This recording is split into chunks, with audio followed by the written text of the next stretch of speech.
നമസ്കാരം. PV അൻവർ കോൺഗ്രസിൻ്റെ അന്തകനാണെന്ന് ചിലർ, അതല്ല രക്ഷകനാണ് എന്ന് മറ്റു ചിലർ. മറ്റൊന്നുമല്ല, കോൺഗ്രസിലേക്ക് അല്ലെങ്കിൽ UDFിലേക്ക് അൻവറിൻ്റെ രംഗപ്രവേശം നിരവധി ചർച്ചകൾക്ക് വഴിമരുന്നിട്ടിരിക്കുന്നു.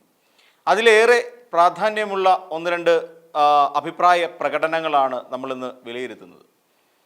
അതായത് ആദ്യമായി നമ്മൾ നോക്കേണ്ടത് VD സതീശൻ എന്ന് പറയുന്ന UDFിൻ്റെ ചെയർമാൻ, പ്രതിപക്ഷ നേതാവ് എന്നീ നിലകളിലുള്ള ഒരാളുടെ പ്രതികരണമാണ്. അദ്ദേഹം ഒരിക്കൽ പോലും അദ്ദേഹം PV അൻവറിനെ സ്വാഗതം ചെയ്യുകയോ തള്ളിക്കളയുകയോ ചെയ്തിട്ടില്ല എന്നുള്ളതാണ് യാഥാർത്ഥ്യം.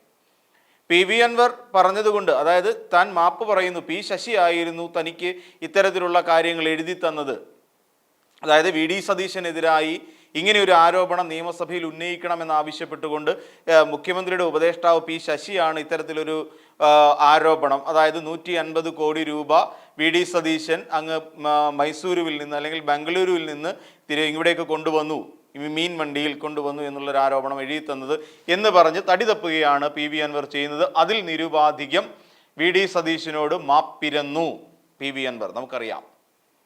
അതോടുകൂടി പറയുന്നത്, അതിനെ സപ്പോർട്ട് ചെയ്തുകൊണ്ടാണ് VD സതീശൻ പറയുന്നത്, ഇപ്പോൾ കാര്യങ്ങളെല്ലാം ബോധ്യമായില്ലേ, ഞാൻ അന്നേ പറഞ്ഞില്ലേ മുഖ്യമന്ത്രിയോട് ഇനി ഉത്തരവാദിത്തം പറയണമെന്ന് അദ്ദേഹം നിയമസഭയിൽ പറഞ്ഞിരുന്നു, തള്ളിക്കളഞ്ഞിരുന്നു തുടങ്ങിയ കാര്യങ്ങളൊക്കെ ആയിട്ട് VD സതീശൻ വരുമ്പോൾ അതിൻ്റെ അർത്ഥം പകുതി PV അൻവറിൻ്റെ തൃണമൂൽ കോൺഗ്രസിനെ UDFിലേക്ക് ഉൾക്കൊള്ളാൻ തയ്യാറാണ് എന്നുള്ള ഒരു നിലപാട് തറയിൽ നിന്നുകൊണ്ടാണ് VD സതീശൻ അത് പറഞ്ഞത്.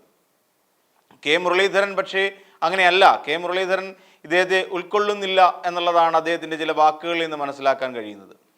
അതായത് അദ്ദേഹം ഇപ്പോൾ പറഞ്ഞത് PV അൻവർ എന്ന് പറയുന്ന ഒരാളെ ഇവിടേക്ക് ഉൾക്കൊള്ളാൻ കഴിയില്ല എന്നുള്ള തരത്തിൽ തന്നെയാണ് പറഞ്ഞു വെക്കുന്നത്. അതോടൊപ്പം നിലമ്പൂർ സീറ്റുമായി ബന്ധപ്പെട്ടിട്ട് ഇനി ഉണ്ടാകാൻ പോകുന്ന വിവാദങ്ങളിൽ PV അൻവർ അല്ല തീരുമാനിക്കേണ്ടതും, മറിച്ച് പാർട്ടിയാണ് അക്കാര്യത്തിൽ ഒരു തീരുമാനം എടുക്കേണ്ടത് എന്നും K മുരളീധരൻ പറയുകയും ചെയ്യുന്നു. ഇതാണ് അക്ഷരാർത്ഥത്തിൽ K മുരളീധരന് PV അൻവറിനോടുള്ള ഒരു നീക്കം. കാര്യം PV അൻവർ തുടക്കത്തിലേ പറഞ്ഞു അവിടെ ആര്യാട ഷൗക്കത്ത് വേണ്ട, പകരം അവിടെ VS ജോയി എന്ന് പറയുന്ന അവിടുത്തെ DCC പ്രസിഡന്റ് മതി അവിടെ സ്ഥാനാർത്ഥി ആവേണ്ടത് എന്ന് പറയുന്നു. അപ്പോൾ ഇതിൻ്റെ അർത്ഥം PV അൻവർ പറയുന്ന കാര്യങ്ങളല്ല UDFിനുള്ളിൽ അല്ലെങ്കിൽ കോൺഗ്രസിനുള്ളിൽ നടപ്പാകേണ്ടത്. തന്നെയുമല്ല, തൃണമൂൽ കോൺഗ്രസിലെ മമതാ ബാനർജി അവിടെ കോൺഗ്രസിൻ്റെ ഒരു നേതാവിനെ പരാജയപ്പെടുത്തുന്നതിന് വേണ്ടിയിട്ട് BJPയുമായി സന്ധി ചെയ്ത ഒരാളാണ്. ഇന്ത്യ മുന്നണിയിലെ രാഹുൽ ഗാന്ധിയുടെ നേതൃത്വത്തെ ഒരിക്കലും അംഗീകരിക്കാത്ത ഒരാളാണ് മമതാ ബാനർജി. അതുകൊണ്ട് തൃണമൂൽ കോൺഗ്രസിനെ ഒഴിവാക്കി നിർത്തുന്നതാകും കേരളത്തിൽ കോൺഗ്രസിന് ഗുണകരമാവുക എന്നുള്ള തരത്തിലാണ് K മുരളീധരൻ PV അൻവറിൻ്റെ UDF പ്രവേശനത്തെ കാണുന്നത്. എന്നാൽ ചെന്നിത്തലയും ഈ പറയുന്ന ഒരു ഒഴുക്കം മട്ടിലാണ് ചെന്നിത്തല നിൽക്കുന്നത്. വന്നാലും കുഴപ്പമില്ല. അതേസമയം PV അൻവർ ഉയർത്തുന്ന ആരോപണങ്ങളോട് കുടപിടിച്ചു കൊടുക്കുന്ന സമീപനം കൂടി ചെന്നിത്തലയുടെ ഭാഗത്തു നിന്നുണ്ടാകുന്നുണ്ട്. അതായത് PV അൻവർ ഉയർത്തിയ ആരോപണങ്ങൾ മുഖ്യമന്ത്രിക്കെതിരായി വരാൻ പോകുന്ന തെരഞ്ഞെടുപ്പുകളിൽ, അതായത് തദ്ദേശ സ്വയംഭരണ തെരഞ്ഞെടുപ്പുകളിലും അതോടൊപ്പം 2026 നടക്കാൻ പോകുന്ന ഏകദേശം 400 ദിവസങ്ങൾക്കപ്പുറത്ത് നടക്കാൻ പോകുന്ന നമ്മുടെ നിയമസഭാ തെരഞ്ഞെടുപ്പിലും വലിയൊരു ആയുധമാക്കി മാറ്റാൻ കഴിയും. സർക്കാരിനെതിരായി കൃത്യമായി ചില നീക്കങ്ങൾ നടത്താൻ കഴിയും PV അൻവറിൻ്റെ സാമീപ്യം അല്ലെങ്കിൽ സാന്നിധ്യം എന്ന് തന്നെ രമേശ് ചെന്നിത്തലയും അംഗീകരിക്കുന്നു. എന്നാൽ നേരത്തെ തന്നെ KPCCയിൽ നിന്ന് പിടിച്ച് പുറത്താക്കിയ മുൻ അധ്യക്ഷൻ മുല്ലപ്പള്ളി രാമചന്ദ്രൻ്റെ അഭിപ്രായം മറ്റൊന്നാണ്. മുല്ലപ്പള്ളി രാമചന്ദ്രൻ പറയുന്ന അഭിപ്രായം, ഈ കോൺഗ്രസ് എന്ന പേരിൽ ചെറിയ ചെറിയ പാർട്ടികൾ, ചെറിയ സംഘടനകൾ കോൺഗ്രസിനകത്തേക്ക് അല്ലെങ്കിൽ UDFിനകത്തേക്ക് വലിഞ്ഞു കയറി വരുന്നത് കോൺഗ്രസിനെ ആകമാനം നശിപ്പിക്കുന്നതിന് വേണ്ടിയിട്ടാണ്. ഇതിന് മുൻകാലങ്ങളിൽ ഇത്തരത്തിലുള്ള നീക്കം നടന്നപ്പോഴെല്ലാം തന്നെ കോൺഗ്രസ് പാർട്ടിക്കുള്ളിൽ ചെറിയ രീതിയിൽ അസന്തുഷ്ടരായി നിന്ന പലരും അവിടെ നിന്ന് ഇറങ്ങിപ്പോകുന്നതിന് കാരണമായി തീർന്നു. അതായത് അങ്ങനെ ഉണ്ടായി തീർന്നവരെല്ലാം തന്നെ പാർട്ടിക്ക് പുറത്തേക്ക് പോവുക, ചിലർ പ്രവർത്തനത്തിൽ നിന്നും പാടെ വിട്ടു നിൽക്കുക, കോൺഗ്രസ് പാർട്ടിയിൽ നിന്ന് പാടെ വിട്ടു നിൽക്കുന്നു. ചിലരൊക്കെ ഈ അതൃപ്തി പ്രകടിപ്പിച്ച ചിലരൊക്കെ നേരെ ചെന്ന് BJPയുടെയും CPMൻ്റെയും പാളയത്തിൽ അഭയം തേടുകയും ചെയ്തു. ഇതിനുദാഹരണമായി അദ്ദേഹം ചൂണ്ടിക്കാണിക്കുന്നത് NCP പോലുള്ള പാർട്ടികൾ ഇവിടെ ഉണ്ടായ പിളർപ്പിനെ കുറിച്ചുമൊക്കെ അദ്ദേഹം സൂചിപ്പിക്കുന്നുണ്ട്. അതോടൊപ്പം DIC എന്ന് പറയുന്ന ഒരു പാർട്ടി, ഡെമോക്രാറ്റിക് ഇന്ദിര കോൺഗ്രസ്, കരുണാകരൻ ഉണ്ടാക്കിയത്, ആ സമയത്തും ഇതുപോലെ തന്നെ കോൺഗ്രസ് പാർട്ടിക്കുള്ളിൽ ഒരു വലിയ കുത്തൊഴുക്ക് അവിടെ സംഭവിച്ചിട്ടുണ്ടായിരുന്നു.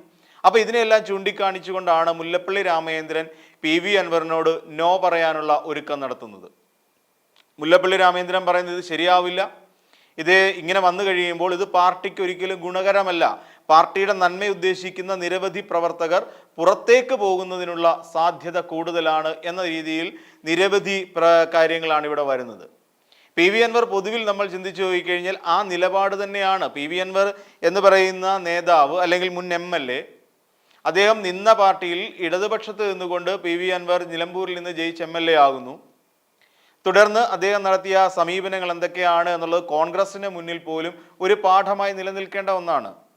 നാളെ ഇതേ ആൾ തന്നെ ഇരുതല മൂർച്ചയുള്ള ഈ വാള് നാളെ കോൺഗ്രസിനെതിരായി തന്നെ അല്ലെങ്കിൽ കോൺഗ്രസിലെ ഏത് നേതാവാണോ ഇദ്ദേഹത്തെ എടുത്ത് തലയിൽ വെക്കാൻ ശ്രമിക്കുന്നത് അവർക്ക് ഒരു ബാധ്യതയായി മാറുമെന്നുള്ള കാര്യത്തിൽ യാതൊരു സംശയവും മുതിർന്ന നേതാക്കളായ K മുരളീധരനും മുല്ലപ്പള്ളി രാമചന്ദ്രനുമില്ല.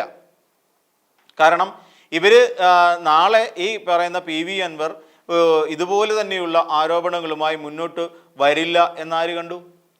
നാളെ VD സതീശന് എതിരായി P ശശി ഉയർത്തി എന്ന് ഇപ്പോൾ പറഞ്ഞ് മാപ്പ് പറഞ്ഞിരിക്കുന്ന അതേ ആരോപണം തന്നെ നാളെ ഈ VD സതീശനെതിരായി നാളെ ഉയർത്തിക്കൂടായികയില്ല. മറ്റ് പല ആരോപണങ്ങളും ഇനിയും മുന്നോട്ട് കൊണ്ടുവന്നുകൂടായികയില്ല. ഇതിനെല്ലാം എന്തുകൊണ്ടെന്ന് ചോദിച്ചാൽ താൻ അവിടെ അനധികൃതമായി നിർമ്മിച്ച റിസോർട്ടുകളുടെയും തടയണകളുടെയും എങ്ങനെയെങ്കിലും സംരക്ഷിച്ചു പിടിക്കുക, അതിന് ഏതെങ്കിലും ഒരു രാഷ്ട്രീയ ഭരണ സ്വാധീനം ഉണ്ടാകാൻ സാധ്യതയുള്ള ഒരു പാർട്ടിയിൽ അംഗത്വമെടുക്കുക, അവരുമായി ചങ്ങാത്തം ഭാവിക്കുക. അതിനുശേഷം അത് അവരുടെ കൊണ്ട് നടക്കുന്ന കാര്യമല്ല. ഇക്കാര്യത്തിൽ അവർ നിശബ്ദരായിരിക്കുകയാണെങ്കിൽ തീർച്ചയായും VD സതീശനെതിരായോ അതുമല്ലെങ്കിൽ K മുരളീധരനെതിരായിട്ടോ K സുധാകരനെതിരായിട്ടോ ശശി തരൂരിനെതിരായിട്ടോ ഒക്കെ ഈ രീതിയിലുള്ള പ്രശ്നങ്ങൾ ഉണ്ടാകാനുള്ള സാധ്യത, ആരോപണങ്ങൾ PV അൻവർ ഉയർത്താനുള്ള സാധ്യതകളുണ്ട്.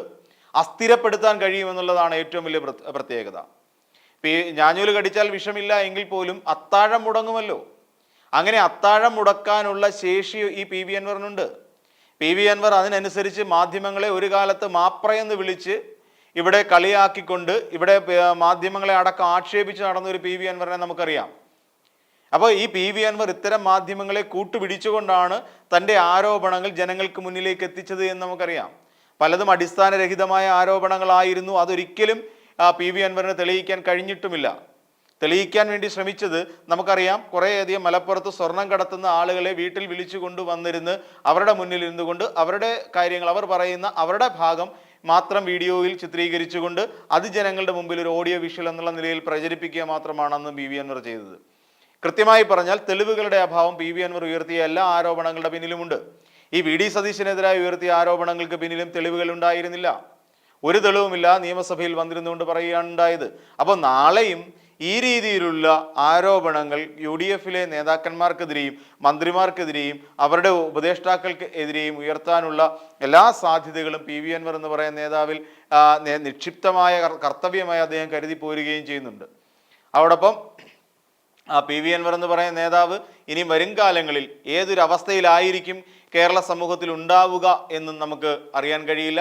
ഇനിയും ഏതെങ്കിലും മുന്നണി തൽക്കാലം അടച്ചിട്ടുമില്ല തുറന്നിട്ടുമില്ല എന്ന് പറയുന്ന മുന്നണി ഇനി തുറന്നാലും അടച്ചാലും ശരി, അടയ്ക്കുകയാണെങ്കിൽ PV അൻവർ വീണ്ടും തൃശങ്കു സ്വർഗത്തിലേക്ക് പോകും.